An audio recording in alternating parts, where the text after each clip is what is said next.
think as a government, we are very clear. Any criminal activity must be met by the full force of law. So anyone who is involved in any act that is criminal, irrespective of whatever justification anyone can have, must be able to face the full force of law. As we speak today, there has been a meeting of all our security agencies, both in Kisumu County and Kericho County, the county security committees. They've had their meeting just to review what has transpired since yesterday.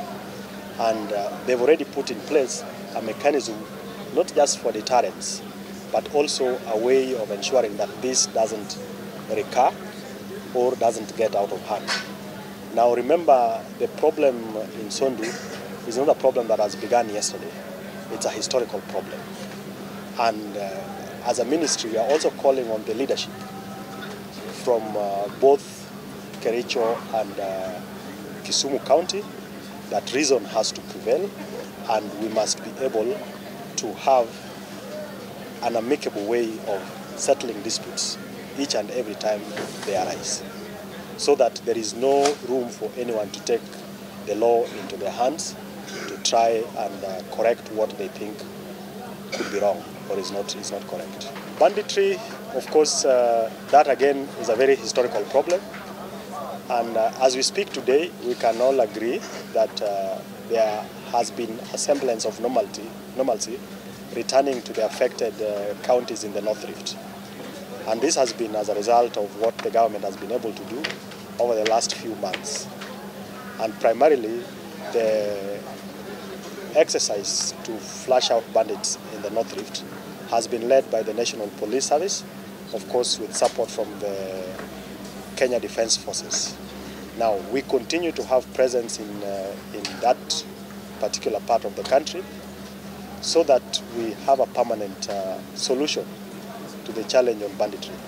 Now, a lot of it is associated to cultural issues, but also the reality is, if you look at where banditry has become a problem over the years, is that there has been some fair level of underdevelopment over the years.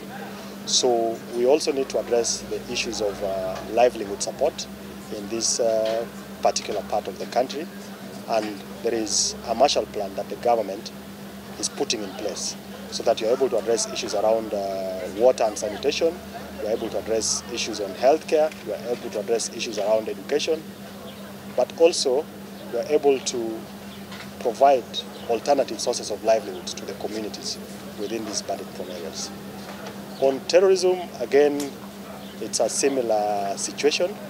We've borne the brunt of acts of terrorism than most countries in the region.